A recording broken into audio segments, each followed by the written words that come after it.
नमस्कार, आज की बात में आपका स्वागत है। अब से करीब 12 घंटे बाद इस बात का अंदाजा लगना शुरू हो जाएगा कि इस बार 5 राज्यों में किसकी सरकार बनेगी, उत्तर प्रदेश में कौन मुख्यमंत्री बनेगा। एग्जिट पोल्स के मुताबिक यूपी में अखिलेश यादव ने अच्छी फाइट दी, उनका वोट परसेंटेज बढ़ेगा, लेकिन एग्जिट पोल कहते हैं कि योगी आदित्यनाथ एक बार फिर सरकार बनाएंगे। बीजेपी को कितनी सीटें मिलेंगी, इसको लेकर अलग अलग एग्जिट पोल का अंदाजा अलग अलग है। कोई 220 कहता है तो कोई 300 पार कहता है। पंजाब को लेकर ज्यादातर एग्जिट पोल कहते हैं कि आम आदमी पार्टी सबसे आगे रहेगी, सरकार बनाएगी। वो कहते हैं कि कांग्रेस दूसरे नंबर पर रहेगी। मणिपुर में अंदाजा है कि बीजेपी आगे रहेगी। गोवा और उत्तराखंड को लेकर ओपिनियन पोल डिवाइडेड है, कोई बीजेपी को तो कोई कांग्रेस को आगे बता रहा है। हाल ही के इन राज्यों में सब पार्टियों ने आज से अपने अपने उम्मीदवारों को छुपाकर रखना शुरू कर दिया, रिजॉर्ट्स में बंद कर दिया। पता नहीं चुनाव के नतीजे आने के बाद कौन कहां चला जाए। सबसे ज्यादा उत्सुकता उत्तर प्रदेश को लेकर है, बड़ा राज्य है। यूपी में बीजेपी को कितनी सीटें मिलेगी, इसका असर 2024 के चुनाव पर पड़ेगा। इसका असर आने वाले राष्ट्रपति के चुनाव पर भी पड़ेगा। यूपी के चुनाव बताएंगे प्रियंका गांधी के कैंपेन से कांग्रेस को कितना फायदा हुआ और आने वाले दिनों में कांग्रेस में प्रियंका की क्या पोजीशन होगी। यूपी के चुनाव कितने क्रूशल हैं, इसका अंदाजा आप इस बात से लगा लीजिए कि ममता बनर्जी और शरद पवार जैसे नेताओं की आगे की रणनीति इसी चुनाव के नतीजों पर निर्भर करेगी। 11 घंटे बाद वोटों की गिनती शुरू होगी। पहले पोस्टल बैलेट्स की काउंटिंग होगी, फिर ईवीएम मशीनों की सील खोली जाएंगी। आज अखिलेश यादव ने ईवीएम को लेकर कई सवाल उठाए। उनकी पार्टी के कई नेताओं ने डाउट खड़े किए। इन सब की बात करेंगे, लेकिन पहले मैं आपको दिखाना चाहता हूं कि कल सुबह 6 बजे से आपको इन चुनावों के नतीजे दिखाने के लिए, समझाने के लिए हमने क्या तैयारी की है। इंडिया टीवी की टीम ने चुनाव का पूरा मैदान तैयार किया है। चुनाव के मैदान में यूपी के अलग अलग इलाकों का रंग आपको दिखाई देगा। ग्राफिक्स के जरिए इन चुनाव के नतीजों का एक्सप्लेन किया जाएगा। किसकी सरकार बनेगी, कैसे बनेगी, ये डिटेल में बताएंगे, समझाएंगे। और इस वक्त सौरभ शर्मा उसी चुनाव के मैदान में हैं। उनके साथ इंडिया टीवी के वो सारे रिपोर्टर्स भी हैं जिन्होंने इस चुनाव को कवर किया। तो मैं सौरभ से कहूंगा कि कल चुनाव के नतीजे कैसे दिखेंगे, दर्शकों को टीवी पर कैसे नजर आएंगे, इसकी एक झलक आपको दिखा दें। सौरभ। रजत जी, इस वक्त जैसा आपने बताया हम इंडिया टीवी के चुनावी मैदान के अंदर खड़े हुए हैं और एक चीज मैं कह सकता हूं आपकी तरफ से, इंडिया टीवी की तरफ से, कि कल चुनाव के दिन, काउंटिंग के दिन सारे नतीजे, सारे रुझान सबसे पहले लगातार नॉनस्टॉप इंडिया टीवी आप तक जरूर पहुंचाएगा। इसके अलावा सबसे ग्रैंड तरीके से, सबसे भव्य तरीके से और सरल तरीके से आप तक पहुंचेगा। और कल आपका काउंटिंग डे का जो अनुभव होगा वो अपने आप में अनूठा होगा, ये हम कह सकते हैं। तो जैसा आप देख सकते हैं मेरे पीछे इंडिया टीवी का चुनाव मैदान। रजत जी अभी कह रहे थे कि यूपी का चुनाव सबसे क्रूशल है, केवल यूपी के लिए नहीं बल्कि देश की राजनीति के लिए। इसलिए सबसे ज्यादा फोकस हमारा कल उत्तर प्रदेश पर रहने वाला है, बाकी राज्यों के साथ साथ। और यूपी को जैसा हम सब जानते हैं 5 बड़े हिस्सों में देखा जाता है, 5 बड़े क्षेत्रों में देखा जाता है। तो इंडिया टीवी के इस चुनाव मैदान में आप देख सकते हैं, आपको पूरे यूपी की एक झलक देखने को मिलेगी। पूरा उत्तर प्रदेश इंडिया टीवी के इस चुनाव मैदान में आपको दिखाई दे रहा होगा। आपको मेरे पीछे पूर्वांचल दिखाई दे रहा है, वेस्टर्न यूपी दिखाई दे रहा है, रोहेलखंड,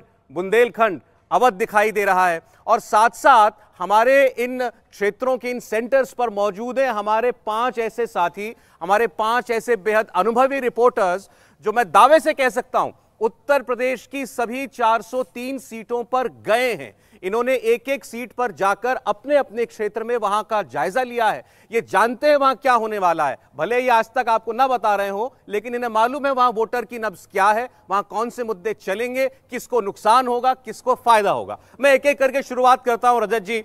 जैसे पूर्वांचल में नीतीश चंद्र हमारे साथ हैं। पूर्वांचल के बारे में क्या कहें, सारे महत्वपूर्ण नेता पूर्वांचल के, सारी महत्वपूर्ण सीटें पूर्वांचल की, और मैं जानता हूं आप उन तमाम क्षेत्रों में जाकर के वोटर से बात करके आए हैं, नब्ज टटोल के आए हैं। बिल्कुल सही कहा आपने। पूर्वांचल वो इलाका है जहां यूपी सौरभ, नीतीश की आवाज नहीं ठीक से आ रही। योगी आदित्यनाथ की गोरखपुर, और आप आजमगढ़ जाएं जो कि पार्लियामेंट्री सीट है, अखिलेश यादव की, तो सारे बड़े चेहरे इसी इलाके में हैं और इसलिए इन चेहरों का असर कितना हुआ ये हमने वहां पर जाकर देखा और पूर्वांचल की लगभग सारी सीटों पर हम वहां गए और इन चीज़ों को वहां समझने में काफ़ी मदद मिली है। अब जैसे योगी आदित्यनाथ का गोरखपुर से चुनाव लड़ना, इसका कितना इम्पैक्ट पूर्वांचल में हुआ, क्योंकि जब वो वहां से लड़ रहे थे उसी समय ये कहा जा रहा था कि इसका असर सिर्फ गोरखपुर में नहीं होगा बल्कि पूरे पूर्वांचल में होगा। प्रधानमंत्री नरेंद्र मोदी का जब रोड शो हुआ उसके पहले तक कुछ सीटों पर बीजेपी के लिए थोड़ी अच्छी खबर नहीं थी, लेकिन जब रोड शो हुआ तो कैसे तस्वीर बदली वो भी हमने देखा है। आजमगढ़ में यादव मुस्लिम का गढ़, समाजवादी पार्टी के लिए वो सीट काफ़ी मायने रखती है, वो इलाका, तो वहाँ पर किस तरह से इक्वेशन बना, क्या बिगड़ा, इन सारी चीज़ों को समझने का मौका मिला। और पूर्वांचल की चर्चा यदि होती है तो बाहुबलियों को लेकर भी होती है। सारे बड़े बाहुबली जो है इस इलाके में, मुख्तार अंसारी के पास मैं गया, उनका इंटरव्यू किया, उस पूरे इलाके को, उनके बेटे के पास, जी हाँ, मुख्तार अंसारी के बेटे के पास, अब्बास अंसारी जो इस बार चुनाव में है। और बाहुबलियों का जो एक वहाँ पर कह सकते हैं कि पहले से दबदबा है, उसमें किस तरह से परिवर्तन आया है, क्योंकि योगी आदित्यनाथ ने जिस तरह से बुलडोजर का इस्तेमाल किया है और चुनावी सभाओं में भी आपने देखा होगा कि बुलडोजर आ रहे थे, तो उस बुलडोजर का असर क्या हुआ है चुनाव पर, यह भी हमें देखने को। योगी जी तो छोड़िए, अखिलेश यादव खुद कहते थे हर रैली में बाबा बुलडोजर, बाबा बुलडोजर। कई लोगों ने माना कि ऐसा कह के शायद उन्होंने बाबा का ही प्रचार कर दिया। जी हाँ, बिल्कुल। और ये मैं देख रहा था कि एक समय ऐसा आया जब सभाओं में जो वहाँ के लोकल कैंडिडेट थे वो बुलडोजर लेकर आने लगे। और एक तस्वीर ऐसी भी आई जब योगी आदित्यनाथ हेलीकॉप्टर से देख के बता रहे हैं कि देखो बुलडोजर अब हमारी सभाओं में आ रहे हैं, तो बुलडोजर का जो असर है वो दिखा। और लॉ एंड ऑर्डर जो सबसे बड़ा मुद्दा है ना, वो उस बुलडोजर से काफ़ी जुड़ा हुआ है। वो बुलडोजर ये बताता है कि लॉ एंड ऑर्डर हमने कैसे बदला है, ये बात लोगों को समझाने में बुलडोजर की बड़ी अहम भूमिका रही है। सौरभ, ये बात सही, ये बात नजर आई है हमें इस चुनाव में। जो महिलाएं हैं उत्तर प्रदेश की, जो एग्जिट पोल है वो भी दिखाते हैं, उन्होंने बड़ी संख्या में योगी आदित्यनाथ के नाम पर वोट दिया। वो इसीलिए क्योंकि उन्होंने लॉ एंड ऑर्डर को किस तरह से कंट्रोल किया, कैसे सुरक्षा की भावना लोगों में पैदा की, तो इसका बड़ा असर एग्जिट पोल में तो दिखाई देता है। अब चुनाव में क्या होगा ये तो कल पता चलेगा। पश्चिमी उत्तर प्रदेश में मैंने देखा कि गोनिका ने बड़े उत्साह से रिपोर्टिंग की थी, तो मुझे लगता है गोनिका से भी एक अंदाजा लेना चाहिए कि पश्चिमी उत्तर प्रदेश, जहां किसान आंदोलन का असर बताया जा रहा था, जहां अखिलेश यादव का अलायंस था आरएलडी के साथ में, तो गोनिका को क्या लगता है वहां क्या था?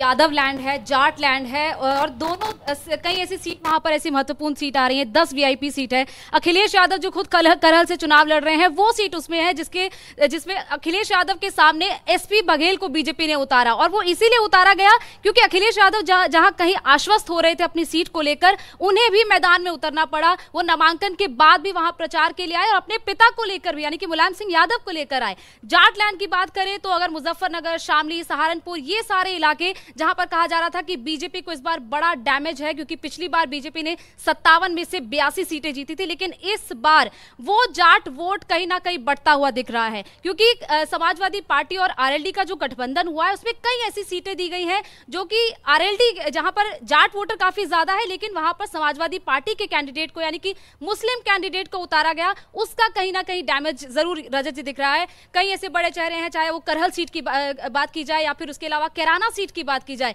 नाहिद हसन, मृगांका सिंह, सीधी कड़ी टक्कर है। लेकिन नाहिद हसन जो कि जेल से चुनाव लड़ रहे हैं, उसके बावजूद समाजवादी पार्टी वहां से आश्वस्त दिख रही है, क्योंकि पिछली बार वो वहां से जीत तो जरूर गए थे, हालांकि वोटों का अंतर 20,000 था, लेकिन इस बार देखना होगा कि क्या वो वोटों का अंतर मेंटेन कर पाएंगे या फिर मृगांका सिंह को कहीं ना कहीं सहानुभूति का वो फैक्टर उनके पलड़े में चला जाएगा। क्योंकि बीजेपी के तमाम नेताओं ने पूरी कोशिश की है जाट वोटों को साधने की। अमित शाह को खुद मैदान में उतरना पड़ा। अमित शाह ने प्रवेश वर्मा के घर पर जाट नेताओं की बैठक की थी। सत्यपाल सिंह जो कि बागपत के एक बड़े नेता हैं, उनको मैदान में उतारा गया ताकि वो जाकर जाट नेताओं को में जो नाराजगी थी किसान आंदोलन के चलते, जो कि 1 साल तक वो आंदोलन चला, उस नाराजगी को कहीं ना कहीं दूर कर सके। राकेश टिकैत एक बड़ा चेहरा थे, लेकिन वो राकेश टिकैत का असर जाट लैंड में ज्यादा नहीं दिख रहा है। राकेश टिकैत का असर सिर्फ मुजफ्फरनगर, शामली, इन इलाकों तक सीमित रह गया। तो अगर कहें कि किसान आंदोलन बीजेपी को पश्चिमी यूपी में नुकसान पहुंचा रहा है, वो कहीं ना कहीं कहना अब इस वक्त इस सिचुएशन पे, खास तौर पर जब जाट सीट्स पर मैं ज्यादा घूमी हूं, तो इतना लग रहा है कि वो जो किसान आंदोलन का जो असर था वो धुंधला हो गया था इन चुनावों में। खास मैंने सौरभ वो गोनिका की रिपोर्ट देखी थी जो राकेश टिकैत के बिल्कुल बराबर के गांव से उन्होंने की थी, और उस गांव के लोगों में असर नहीं था राकेश टिकैत की बातों का। तो इतनी गहराई से इन्होंने पूरे चुनाव को एनालाइज किया है और पश्चिमी उत्तर प्रदेश में घूमना, वहां से खबर निकालना कोई आसान काम नहीं था। और दूसरी बात, ये जो सेट आपने दिखाया, ये जो पूरा बहुत भव्य दिखाई दे रहा है, और क्या एक्सपीरियंस लोगों को होगा इसका अंदाजा, एक ग्लिम्स, उसकी एक झलक इस वक्त लोग देख सकते हैं। जी, ये जो ड्रोन हम देख रहे हैं ना बार बार आते हुए, दोबारा दिखाएं जरा, हमारे इस चुनावी मैदान की तस्वीर दिखाइए। ये जो ड्रोन है, अभी यूक्रेन में तो बम गिरा रहा है, लेकिन यहाँ हमारे चुनाव के मैदान में खबरें गिराएगा और लगातार ये उड़ता रहेगा, आता रहेगा बार बार। और केवल ड्रोन नहीं है, और बहुत से अलग अलग ग्राफिकल एक्सपीरियंस हमारे व्यूअर्स को देखने को मिलेंगे। और जैसा मैंने आपसे कहा कि कल का आपका ये अनुभव बिल्कुल अनूठा होने जा रहा है। लगातार आपको पता चलेगा किस सीट पर कौन आगे कौन पीछे, और ये आगे पीछे भी चलता रहता है। वीआईपी सीट, हॉट सीट का अलग से हम जिक्र करेंगे। हम आपको बताएंगे कि कौन से जिले में कितनी सीटों पर किस पार्टी का परचम आगे दिखाई दे रहा है। तो ये तमाम चीजें कल आपको लगातार दिखाई देती रहेंगी। अब जैसे हम गुनिका से बात कर रहे थे, इन्होंने करहल का जिक्र किया रजत जी। मैं एक बात ऐड करता हूं, फिर मैं अगले हमारे साथी के पास जाऊंगा। कल करहल से चुनाव लड़ने वाले अखिलेश यादव के सामने केंद्रीय मंत्री प्रोफेसर एसपी बघेल हमारे साथ लाइव थे टीवी पर। तो उन्होंने कहा, देखिए मैं बड़ी बातें नहीं करता, लोगों को लग रहा है कि वहां अखिलेश यादव लड़ रहे हैं, वहां पर इतनी जात के इतने वोटर हैं, अब तमाम समीकरण बताए जा रहे हैं। मैं सिर्फ इतना कहना चाहता हूं कि मैं काउंटिंग डे पर वहां जा रहा हूं देखने के लिए, और कोई भी नेता अगर 1.5 लाख वोट से हार रहा होता है या जीत रहा होता है, वो कभी काउंटिंग देखने नहीं जाता। तो आप समझ सकते हैं कि मैं कितना गंभीर हूं इस लड़ाई को लेकर के। उनका कहना यह है कि करहल में वो हो सकता है जो अमेठी में राहुल गांधी के साथ हो चुका है। बड़ी बात है, बड़ी बात कही उन्होंने। रोहेलखंड का हाल बता दीजिए जरा। जी, रोहेलखंड जहन में आते ही आजम खान जहन में आते हैं, और आप राजेश जो है वहाँ बहुत घूमे हैं, बहुत इन्होंने खास तौर पर जो मुस्लिम वोटर्स हैं उनसे बात की है। और मुझे हैरानी हुई, कई बार आपकी रिपोर्ट्स में ऐसा भी देखने को मिला कि कई मुस्लिम वोटर्स में भी आजम खान को लेकर नाराजगी थी। बिल्कुल, देखिए दूसरा चरण का जो मतदान था रोहेलखंड में था, 52 सीटें हैं। पिछले चुनाव में 38 भारतीय जनता पार्टी जीती थी। तो मुस्लिम इलाका है, 70% ऐसे सीटें हैं जहां पर मुस्लिम मतदाता तय करता है कि उनका विधायक कौन होगा। हर एक सीट पर गया और जो प्रमुख पार्टियां थी उनके प्रत्याशियों से भी मैं मिला, और मुस्लिम मतदाताओं का मन जो है वो जानने की कोशिश की कि आखिर वो किस मुद्दे पर वोट दे रहे हैं और क्यों दे रहे हैं, ये जानने की कोशिश की। और तो बहुत कुछ निकलकर सामने आया है। कल वो आपको चुनावी नतीजे में दिखेगा। अगर हम आजम खान की बात करें या उनके बेटे की बात करें, दोनों जो सीट है वो इस इलाके में सबसे प्रोमिनेंट सीट है। और आपको साथ में यह भी बता दूं कि आजम खान पहले जब इस इलाके से चुनाव लड़ते थे तो उनके 20-25 लोग और आसपास के इलाके से टिकट दिलवाते थे, लेकिन इस बार देखने को मिला कि सिर्फ 2 ही टिकट, यानी कि आजम खान को और उनके बेटे को दिया गया, बाकी अखिलेश यादव ने कोई भी टिकट नहीं दी। साथ ही आपको बदायूं जिले की बात बताता हूं, वहां से धर्मेंद्र यादव। एक बार आजम खान के बारे में ये बता दीजिए जरा हमको कि जो उनके सामने आकाश सक्सेना चुनाव लड़ रहे हैं, जिनकी बहुत बड़ी भूमिका है आजम खान को जेल में डालने की, उनका चुनाव कैसा चल रहा है? आकाश सक्सेना ने बहुत अच्छा चुनाव लड़ा। उनकी तरफ से भारतीय जनता पार्टी के बड़े नेता भी चुनाव प्रचार में उतरे थे। लेकिन मैंने जैसे पहले भी बताया कि नवेद मियां जो कि कांग्रेस से वहां चुनाव लड़ रहे हैं, आकाश सक्सेना को उम्मीद थी कि वो बड़ा चंक जो है मुसलमान वोटों का अपने तरफ लेके आएंगे। जमीन पर नहीं दिखा है, तो आकाश सक्सेना ने अपनी तरफ से पूरी कोशिश की है, लेकिन वोट में मुस्लिम वोटों में बिखराव वहां कम दिख रहा है। अच्छा, एग्जिट पोल्स जो वैसे हमने देखे ज्यादातर, उनका मानना यह है कि इस सेकंड फेज वाली बेल्ट में जिसको हम रोहेलखंड कह रहे हैं, यहां पर अखिलेश यादव अच्छा कर सकते हैं। उसकी वजह बताते हैं सीधे सीधे कि यहां पर मुस्लिम बहुल इलाके बहुत हैं, मुस्लिम वोटर बहुत हैं। तो किसका असर दिखाई देता है? बिल्कुल देता है। कई सीटें तो ऐसी है जहां 70% मुस्लिम मतदाता है, और मुस्लिम मतदाता इस बार ऐसा लग रहा था कि किसी जुनून के साथ वो मतदान केंद्र पर पहुंच रहा था, और बहुत ज्यादा भीड़ लग रही थी, चाहे वो महिलाओं की हो या फिर पुरुषों की हो, और सबके जबान पर एक ही नाम था कि वो साइकिल को जिताना चाहते हैं। इस बार साइकिल की सवारी करना चाहते हैं, अखिलेश यादव को मुख्यमंत्री देखना चाहते हैं। रजत जी, वैसे पिछली बार इस रीजन में भी बीजेपी ने बहुत अच्छा किया था, लगभग 80% सीटें जीती थी। हाँ बिल्कुल, लेकिन अब जब कल नतीजे आएंगे तो मुझे लगता है कि तब राजेश कुमार से और हम सवाल पूछेंगे। जैसे जैसे नतीजे आते जाएंगे, इनकी जो इन डेप्थ एनालिसिस है उसको समझते जाएंगे, दर्शकों को बताएंगे। बुंदेलखंड का हाल पवन नारा से जानने की कोशिश करते हैं। पवन नारा बड़े उत्साही रिपोर्टर हैं और बहुत घूम घूम कर इन्होंने बुंदेलखंड का हाल जाना था। तो संक्षेप में पवन। सर, 19 सीटें पिछली बार बीजेपी ने यहां जीती थी, और ये वो इलाका है जहां यूपी में बीएसपी का पहला खाता जालौन से खुला था। लेकिन 19 सीटें जीतना इसलिए बड़ी बात थी कि 25% दलित और 35% ओबीसी है और 16% मुस्लिम है।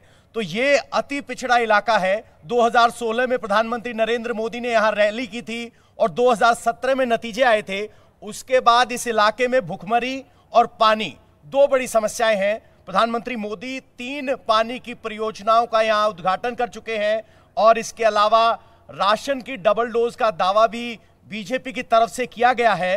तो माना जा रहा है कि जिस नॉन यादव ओबीसी के बल पर बीजेपी सत्ता में पहुंची, उसकी शुरुआत इसी पिछड़े इलाके से हुई थी और इस जमीन पर अब भी बीजेपी का पलड़ा मजबूत नजर आ रहा है। अब से पहले 2007, 12 और 17 तक में बीएसपी अधिकतम 10 सीटें जीत पाई थी, लेकिन बीजेपी ने 100% 19 जीती थी और अब की बार भी जमीन पर लग रहा है कि यह कम से कम वो इलाका है जो अपनी परफॉर्मेंस रिपीट करता हुआ नजर आ रहा है।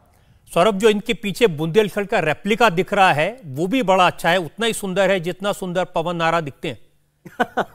ये इसमें तो कोई शक नहीं है रजत जी, ये बिल्कुल आपने ठीक कहा।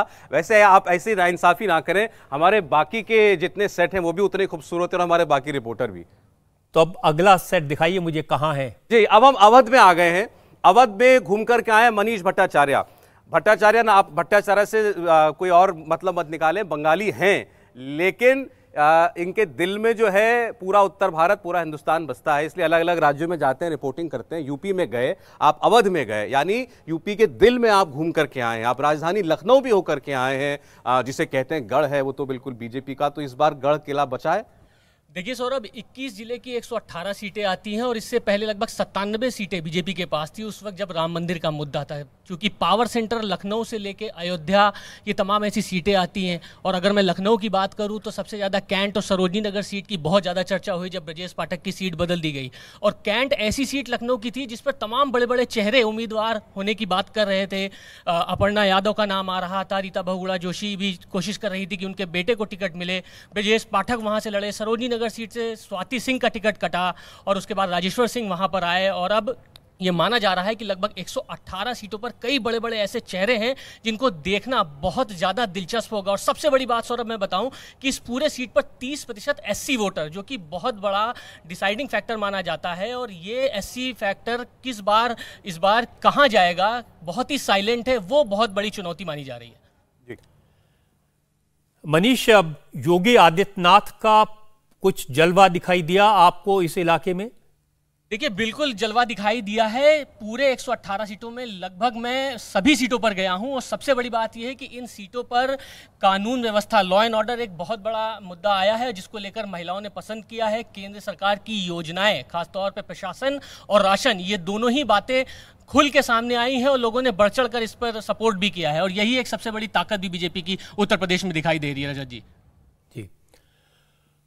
तो सौरभ, आपने इतना ये जो रिपोर्टर से बात की है, ये सारे के सारे रिपोर्टर्स कल इसी तरह से, इसी रंग में मौजूद होंगे जब हमारे साथ, जब हम एनालाइज करेंगे नतीजों को? मैं इसमें थोड़ा सा करेक्शन करता हूं रजत जी। कल सुबह 6 बजे से सारे रिपोर्टर्स तो होंगे हमारे साथ, लेकिन आपको अभी हमारा जो ये चुनावी मैदान दिखाई दे रहा है, ये आपको कल और ज्यादा भव्य दिखाई देगा। इसमें कल आपको और जोरदार रंग दिखाई देंगे और वो जबरदस्त आंकड़े और नतीजे भी, जो ठीक 8 बजे से ये जो ड्रोन हमारे ऊपर लगातार चल रहा है, ये आपके सामने ये खबरें गिराता रहेगा। बिल्कुल आप ठीक कह रहे हैं सौरभ, जब नतीजे आते हैं तो उसका एक्साइटमेंट बिल्कुल अलग ही होता है और वो नतीजों को दिखाना, उनको एनालाइज करना, लोगों को समझाना, ये अपने आप में खुद बहुत बड़ा अनुभव होता है। तो बहुत बहुत शुक्रिया आपका सौरभ शर्मा, आप भी तैयारी करिए, आपको भी कल सुबह बहुत जल्दी उठना होगा। बहुत बहुत शुक्रिया। रिपोर्टर्स की बात आपने सुनी, एग्जिट पोल का आपको अंदाजा है। अब तक का संदेश ये लगता है कि योगी आदित्यनाथ उत्तर प्रदेश में फिर सरकार बना रहे हैं। यूपी में चुनाव के दौरान जब अखिलेश यादव की रैलियों को देखते थे, उनकी सभाओं में आने वाली भीड़ का उत्साह देखते थे, जोश देखते थे, लगता था कि अखिलेश की पार्टी अच्छा प्रदर्शन करेगी, इस बार उनकी सरकार बनेगी। लेकिन जब उनके उम्मीदवारों के नाम देखते थे, उम्मीदवारों की बैकग्राउंड देखते थे, लॉ एंड ऑर्डर से जुड़ी यूपी की जनता की भावनाओं को समझते थे, तो लगता था ये जोश और उत्साह सीटों में कन्वर्ट नहीं हो पाएगा और योगी आदित्यनाथ की जीत नजर आने लगती थी। जब अखिलेश ने छोटी छोटी पार्टियों के साथ गठबंधन किया तो वो आगे नजर आए, लेकिन जब बीजेपी के संगठन और बूथ मैनेजमेंट का हिसाब सामने आया तो दिखा कि कहीं बीजेपी आगे है। अखिलेश यादव ने बड़ी चतुराई से कैंपेन चलाया, बहुत मेहनत की। वो जानते थे बड़ी संख्या में मुस्लिम वोटर उन्हें वोट देंगे, इसलिए उन्होंने मुसलमानों को टिकट तो बड़ी संख्या में दिए, लेकिन उनके बारे में ज्यादा बात नहीं की। योगी आदित्यनाथ ने अपने हिंदुत्व को कभी नहीं छुपाया, लेकिन बार बार यह बताया कि उनकी सरकार ने योजनाएं चलाई, उनमें मजहब के आधार पर, धर्म के आधार पर कोई भेदभाव नहीं हुआ। योजनाओं का फायदा सबको हुआ, चाहे वो हिंदू थे या मुसलमान। अगर इस चुनाव को सिर्फ काम के लिहाज से, योगी आदित्यनाथ की सरकार की योजनाओं के हिसाब से देखें तो योगी का पड़ला भारी है। 2 वक्त का राशन, गैस कनेक्शन, सीधे बैंक अकाउंट में पैसा, सरकारी मदद से बने मकान, ये ऐसी बहुत सारी योजनाएं हैं जिनके लाभार्थियों की संख्या काफी बड़ी है। अब अगर यह माना जाए कि लाभार्थी योगी को वोट देंगे तो फिर योगी आदित्यनाथ की जीत निश्चित है। कुल मिलाकर अगर एग्जिट पोल सही साबित होते हैं तो इसका मतलब यह हुआ कि अखिलेश ने टक्कर तो कड़ी दी, लेकिन योगी की क्लीन इमेज, कानून व्यवस्था को लेकर उनकी सख्ती और इस वजह से उत्तर प्रदेश की महिलाओं का योगी आदित्यनाथ को बड़ा सपोर्ट और हर महीने में 2 बार राशन, ये ऐसी बातें थी जिन्होंने योगी को मजबूत बनाया। और इन सब के साथ प्रधानमंत्री नरेंद्र मोदी की अपील और उत्तर प्रदेश में मोदी की लोकप्रियता भी योगी के बहुत कम आई। लेकिन ये सब अंदाजे हैं, अटकलें हैं, असेसमेंट है। कल जब ईवीएम मशीन खुलेगी तो जनता का फैसला सामने आएगा। कितने लोगों ने ईवीएम में कमल के निशान का बटन दबाया, योगी को चुना, या फिर साइकिल का बटन दबाया और अखिलेश को सपोर्ट किया, ये तो कल काउंटिंग के वक्त पता चलेगा, जिसमें अब ज्यादा समय बचा नहीं है। और 5 राज्यों के ये नतीजे सबसे तेज आप इंडिया टीवी पर देख सकेंगे। काउंटिंग 8 बजे से शुरू होगी, लेकिन इंडिया टीवी पर काउंटिंग की कवरेज सुबह 6 बजे से शुरू हो जाएगी। और चुनाव के नतीजों को एनालाइज करने के लिए मेरे साथ कुछ खास मेहमान मौजूद रहेंगे। आपके लिए एक बड़ा सरप्राइज होगा, एक ऐसे गेस्ट जिनको देखकर आप वाकई में आश्चर्यचकित रह जाएंगे। तो कल सुबह 6 बजे से जरूर देखिए इंडिया टीवी पर चुनाव के नतीजे मेरे साथ। अब काउंटिंग तो कल शुरू होगी, लेकिन ईवीएम को लेकर राजनीति आज ही शुरू हो गई। कल वाराणसी, बरेली और सोनभद्र सहित कुछ और जगहों पर ईवीएम और पोस्टल बैलेट मिलने के बाद समाजवादी पार्टी ने ईवीएम में गड़बड़ी का आरोप लगाना शुरू कर दिया। असल में कल वाराणसी में स्ट्रांग रूम कैंपस के बाहर समाजवादी पार्टी के कार्यकर्ताओं ने 2 गाड़ियों को पकड़ा था। इन गाड़ियों में ईवीएम और मोहर थी, जिसके बाद समाजवादी पार्टी के कार्यकर्ताओं ने हंगामा किया। हंगामा बढ़ा। कल देर रात चुनाव आयोग की तरफ से एक बयान जारी किया गया, जिसमें कहा गया कि ये ईवीएम ट्रेनिंग के लिए थी। आज इलेक्शन कमीशन ने वाराणसी और बरेली के मामले में सख्त एक्शन लिया। वाराणसी के जिला निर्वाचन अधिकारी ने EVM incharge ADM Nalini Kant Singh को चुनाव की ड्यूटी से हटा दिया। एडीएम नलिनी कांत सिंह पर ईवीएम के ट्रांसपोर्टेशन में लापरवाही बरतने का आरोप है। इल्जाम है कि उन्होंने प्रोटोकॉल को फॉलो नहीं किया और ईवीएम ट्रांसपोर्ट करने से पहले उम्मीदवारों को इसकी सूचना नहीं दी। इसी तरह बरेली में काउंटिंग सेंटर के बाहर कूड़े की गाड़ी में बैलेट पेपर से भरे 3 बॉक्स मिलने के मामले में भी कार्रवाई की गई है। बरेली के जिला निर्वाचन अधिकारी ने एसडीएम पारुल तरार को इलेक्शन ड्यूटी से हटा दिया है। इसे लेकर भी समाजवादी पार्टी के कार्यकर्ताओं ने जबरदस्त हंगामा मचाया था। आज समाजवादी पार्टी के सीनियर नेता स्वामी प्रसाद मौर्य ने योगी सरकार पर बड़ा आरोप लगाया। स्वामी प्रसाद मौर्य ने कहा कि योगी सरकार चुनाव जीतने के लिए हर हथकंडा अपना रही है। जिन जिलों में ईवीएम को लेकर लापरवाही हुई है, चुनाव आयोग को वहां के डीएम पर सख्त कार्रवाई करनी चाहिए। वाराणसी, सोनभद्र, बरेली में खुलेआम ईवीएम सड़कों पर पकड़ी गई। यानी योगी सरकार हर हथकंडे अपनाना चाहती है। ईवीएम का हेरी फेरी कर चुनाव अपने पक्ष में करना चाहती है। प्रायोजित एग्जिट पोल उसी स्ट्रेटजी का एक पार्ट है कि जो एग्जिट पोल फोरकास्ट करे, अगर हम बाद में बेईमानी भी करें तो एग्जिट पोल से जस्टिफाइड हो जाए। खाली मशीन को भी मनचाहे तरीके से नहीं ले जा सकते। ये खाली मशीन ले जाकर के बाहर बाद में उसमें वोटिंग भी तो कर सकते हैं। तो ये तो पकड़े गए, चोर पकड़ा गया इसलिए ट्रेनिंग के लिए जा रही थी। चोर नहीं पकड़ा जाता तो बटन दबा करके उसमें एक पक्ष में मतदान करके भी वो फिर से लाई जा सकती थी। इसलिए डीएम का यह कहना अपने कर्मियों के बचाव के लिए है। निर्वाचन आयोग को इसमें आगे आना चाहिए। जिन जिन जिलों में भी ईवीएम सार्वजनिक हुई है वहां के जिलाधिकारियों के खिलाफ कड़ी से कड़ी कार्रवाई करके निर्वाचन आयोग को अपना चाबुक चलाना चाहिए। ओम प्रकाश राजभर ने भी कहा कि वाराणसी में प्रोटोकॉल तोड़ा गया, सारे नियम कायदे तोड़े गए। ओम प्रकाश राजभर ने कहा कि उम्मीदवारों को बगैर बताए प्रशासन ने एक ट्रक में ईवीएम को छिपाकर ले जाने की कोशिश की। गठबंधन का जो आरोप है, माननीय अखिलेश यादव जी का जो आरोप है, चुनाव आयोग से बड़ा जिलाधिकारी नहीं है। इस समय जब चुनाव आयोग की गाइडलाइंस है कि स्ट्रांग रूम के आसपास या स्ट्रांग रूम से कोई भी ईवीएम अगर कहीं शिफ्ट करना है तो आपको वहां के प्रत्याशियों को सूचना, जिलाध्यक्षों को सूचना पार्टी के, और पुलिस कस्टडी में ही आप ले जा सकते हैं। तीनों काम वहां के डीएम ने नहीं किया। एक गाड़ी में रख करके उसको बोरा से ढक दिया।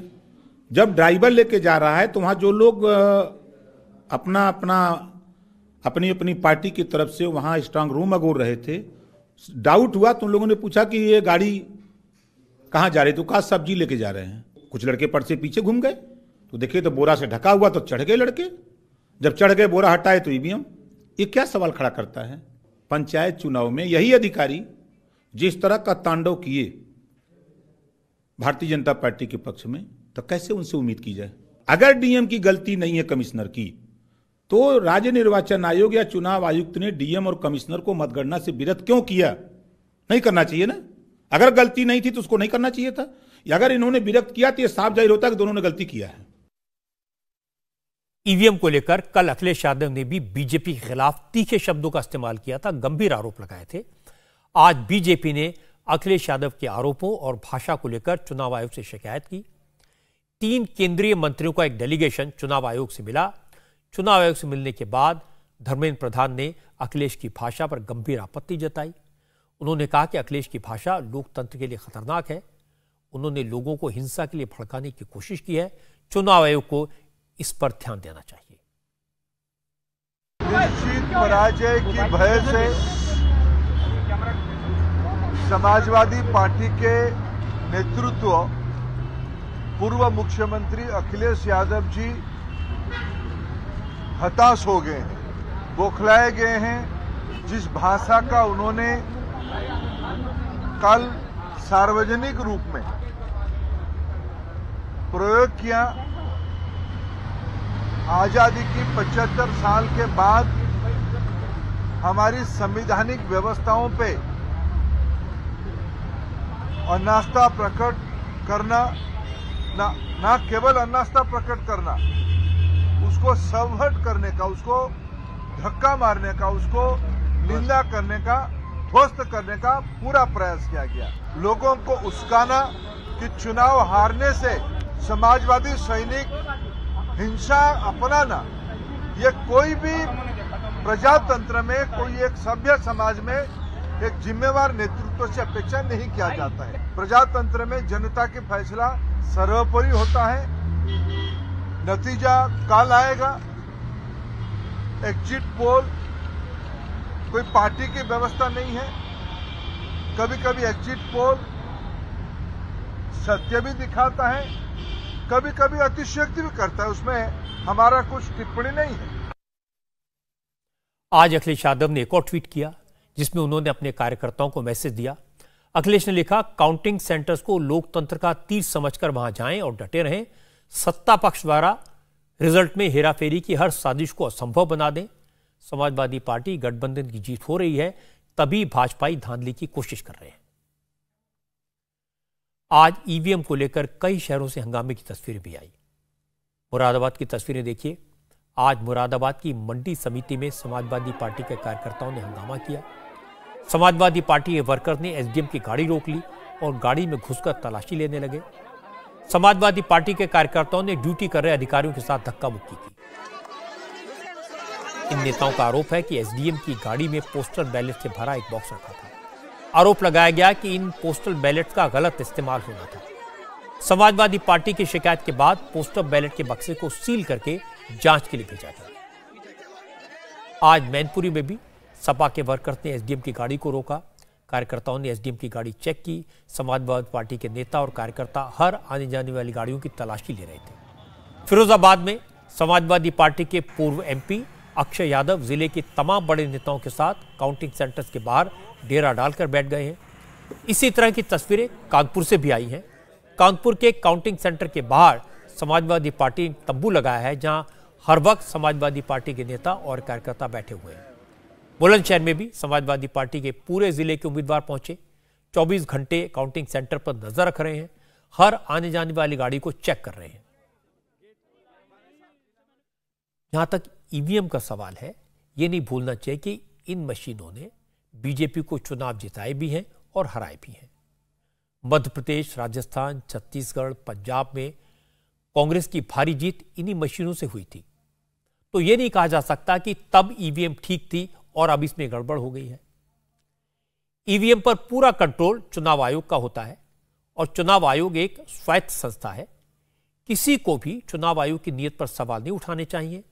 अगर कहीं कोई आशंका है, किसी गड़बड़ी का डर है, तो उसकी शिकायत जरूर की जानी चाहिए। चुनाव आयोग की जिम्मेदारी है कि जनता के एक एक कीमती वोट को पूरी सुरक्षा प्रदान करे। अगर किसी को कोई डाउट हो तो उसे क्लियर किया जाए। चुनाव आयोग स्वतंत्र है, निष्पक्ष है, इतना काफी नहीं है, उसे स्वतंत्र और निष्पक्ष दिखना चाहिए, यह भी जरूरी है। पंजाब में नतीजे आने से पहले पॉलिटिकल पार्टीज ने अपनी अपनी मोर्चेबंदी शुरू कर दी है। सबसे ज्यादा एक्टिव हैं कैप्टन अमरिंदर सिंह। पिछले 2 दिन से लगातार अपनी पार्टी के नेताओं और उम्मीदवारों के साथ मीटिंग्स कर रहे हैं। कैप्टन अमरिंदर सिंह ने इस बार बीजेपी और अकाली दल ढींसा के साथ मिलकर चुनाव लड़ा था। माना जा रहा है कि अगर पंजाब में किसी पार्टी को क्लियर मेजॉरिटी नहीं मिली तो कैप्टन अमरिंदर किंग मेकर बन सकते हैं। उनकी एक्टिविटीज को देखते हुए कांग्रेस भी एक्टिव हो गई। आज पार्टी के लीडर्स ने मोहाली के एक होटल में मीटिंग की। इसमें नवजोत सिद्धू, चरणजीत सिंह चन्नी और अजय माकन शामिल है। इस मीटिंग में कांग्रेस के नेताओं ने हंग असेंबली आने की सूरत में आगे की रणनीति पर चर्चा की। अपने विधायकों को टूटने से बचाने के लिए कांग्रेस उन्हें राजस्थान भेजने पर विचार कर रही है। किसी भी हालत से निपटने के लिए कांग्रेस हाईकमान ने पार्टी महासचिव अजय माकन के साथ हरीश चौधरी और पवन खेड़ा को भी चंडीगढ़ भेजा है। पंजाब में कुल 117 असेंबली सीटें हैं। मुकाबला चौतरफा था। एक तरफ कांग्रेस, दूसरी तरफ अकाली दल जो बीएसपी के साथ मिलकर चुनाव लड़ रहे थे। बीजेपी ने कैप्टन अमरिंदर सिंह और अकाली दल ढींसा के साथ अलायंस किया था। आम आदमी पार्टी अकेले दम पर चुनाव लड़ रही थी। तमाम एग्जिट पोल में आम आदमी पार्टी को पंजाब में बहुमत मिलने की बात कही जा रही है। पार्टी के नेता भी जीत को लेकर काफी आश्वस्त हैं। आज भगवंत मान ने पटियाला और संगरूर में ईवीएम के स्ट्रांग रूम में जाकर सिक्योरिटी का जायजा भी लिया। एक और राज्य जहां नतीजों को लेकर सस्पेंस है वो है उत्तराखंड। एग्जिट पोल में उत्तराखंड को लेकर अलग अलग दावे किए गए हैं। सब एकमत नहीं है। कोई बीजेपी की सरकार बना रहा है तो कांग्रेस के बहुमत के पास पहुंचने की भविष्यवाणी कर रहा है, लेकिन क्लियर कट मेजॉरिटी किसी को मिलती दिखाई नहीं देती।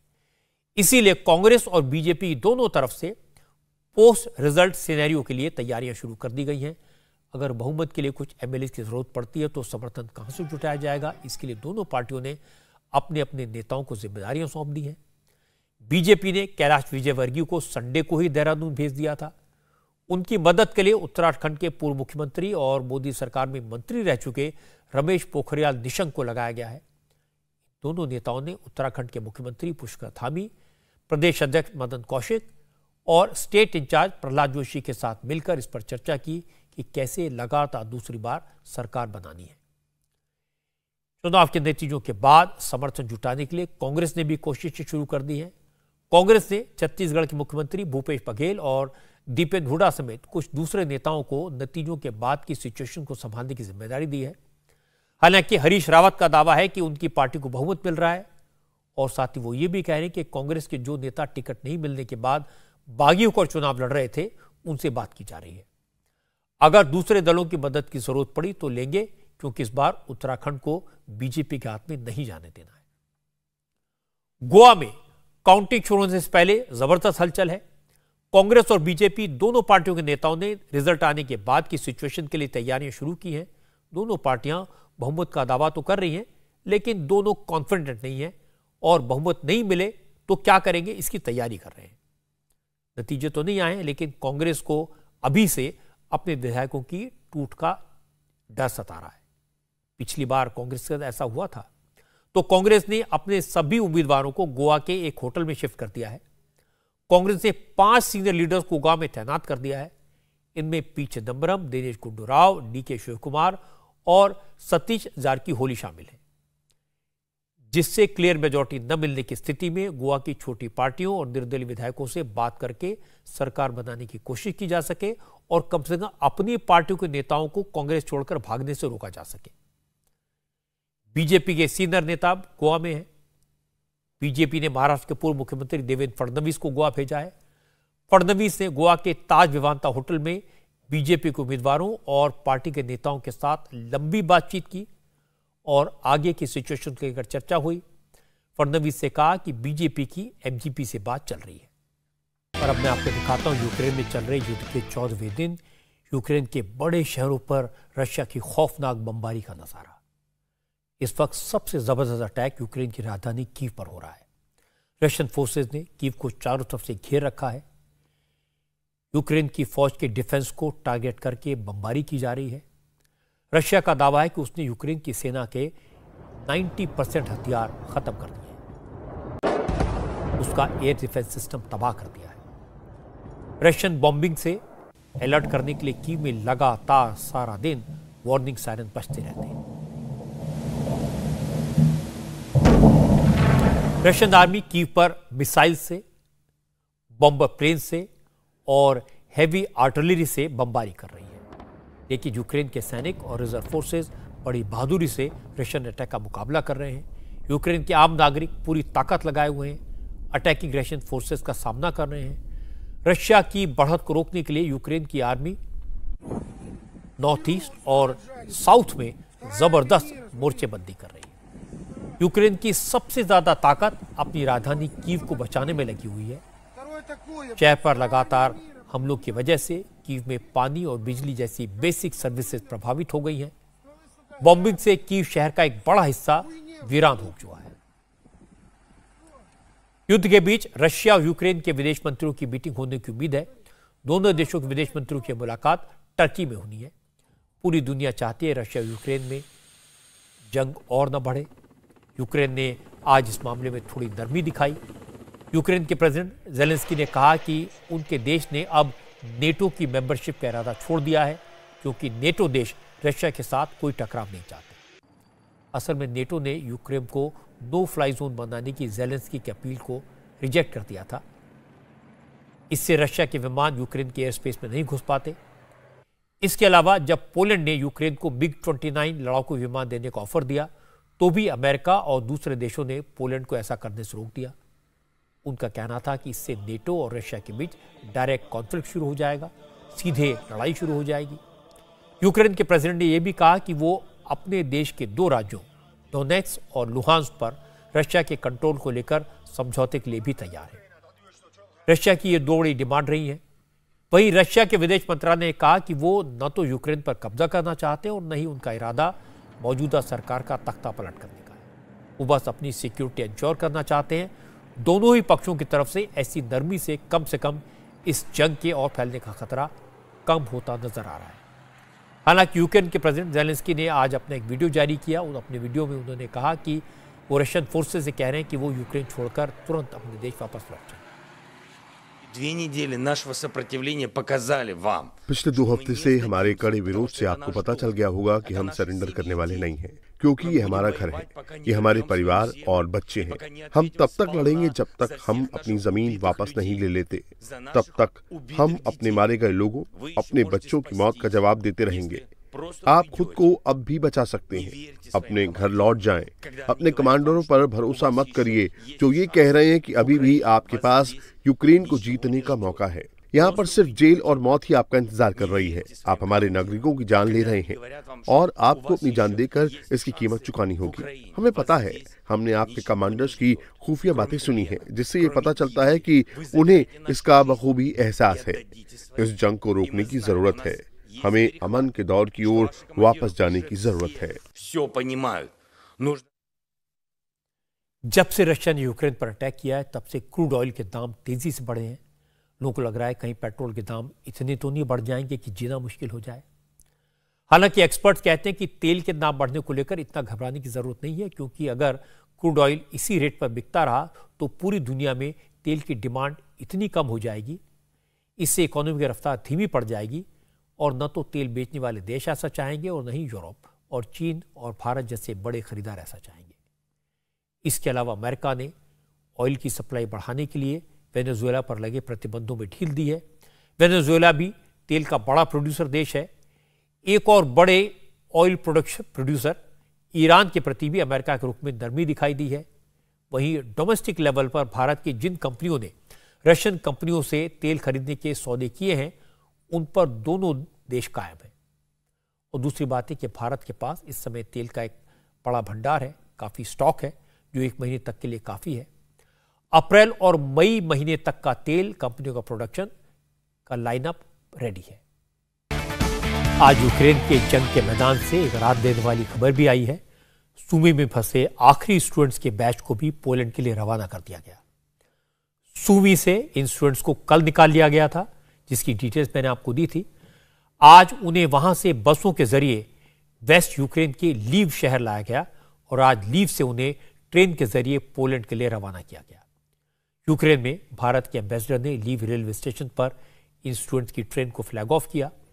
अब ये छात्र कल पोलैंड पहुंचेंगे और वहां से इन्हें एयरलिफ्ट करके भारत लाया जाएगा और इसी के साथ यूक्रेन में चल रहा रेस्क्यू ऑपरेशन करीब करीब पूरा हो जाएगा।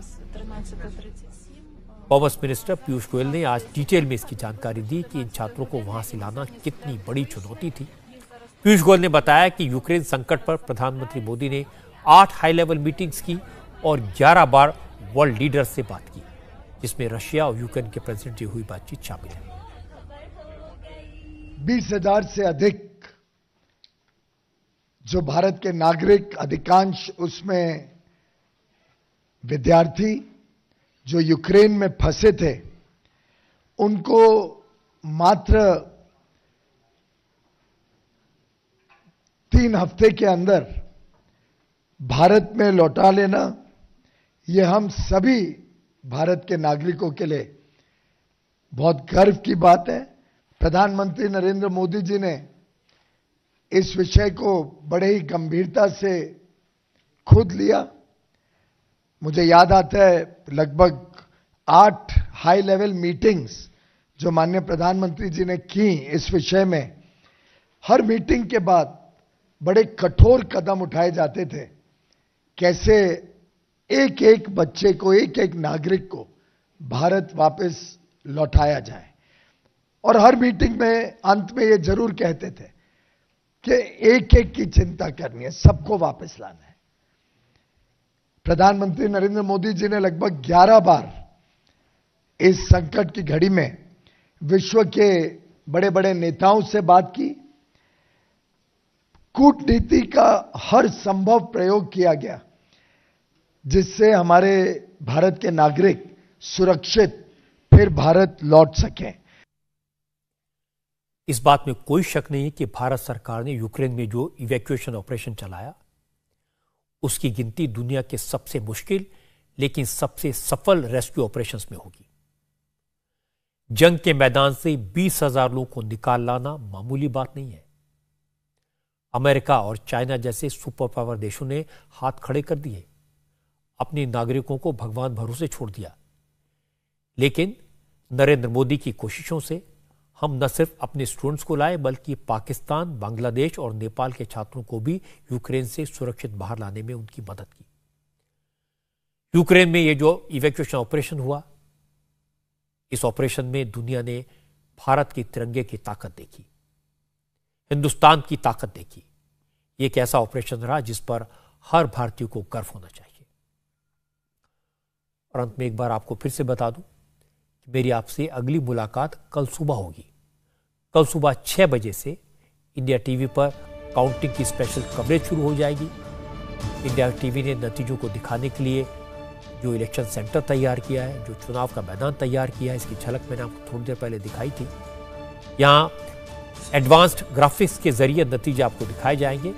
तो कल सुबह 6 बजे से देखिए इंडिया टीवी पर चुनाव के नतीजे। इंडिया टीवी हर वक्त हर जगह डाउनलोड करने के लिए सर्च करें India TV news Google play store या ऐप स्टोर पर।